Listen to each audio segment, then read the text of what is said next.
locker room perspective? What's it like in this locker room?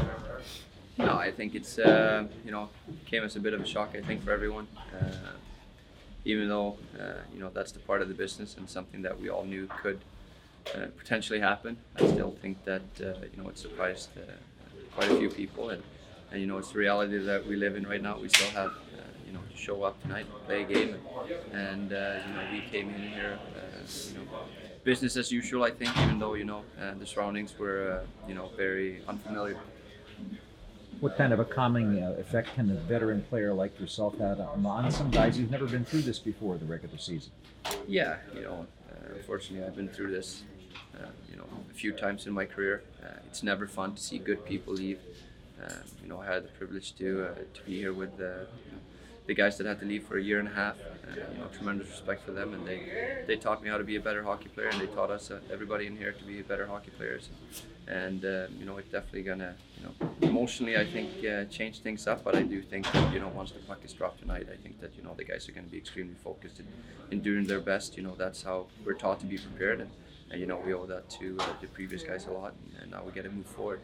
That's the sad part, seeing the human beings being able to leave or being forced to leave like that. But they're all good people, and wish them all the best, and that with their knowledge and their experience, they're going to find another opportunity and bless some other people with what they know about the game of hockey. Did Pete's style of play, the way he wanted his team to play, match up with how this team is constructed right now? It's hard to say. I think that each and every coach has their own niche and what made them successful. And let's not forget, he's been extremely successful here. He is an extremely well-respected and good coach in the National Hockey League, and I think that he gave this group everything that he had.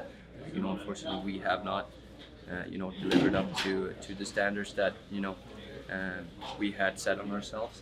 And the first thing to happen in a situation like this is that the coach is forced to leave, and I think that that's kind of where we're at. I don't think that it had anything to do with the way that he thought about the game of hockey. I just think that it came to that point in time where people above our pay grade felt that there was a time for a change. I don't think Bob as well as some of these guys, but what's been your impression of him so far, and what do you think he'll bring as a coach? No, I think he's a well-spoken guy. I think that he's he has a very clear message when he does talk to people, and he's assertive, and he's been a head coach before, which I think is going to help him in the situation that he's in right now. And especially since he's been here before and he knows most of the guys on this team, so the comfort level for him is probably going to be a little bit better than we had a guy coming from the outside that no one really knew.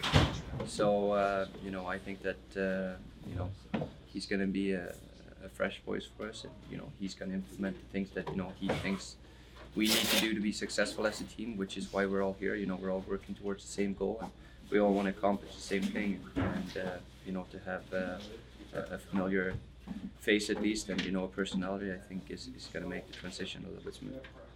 Thanks, Erik.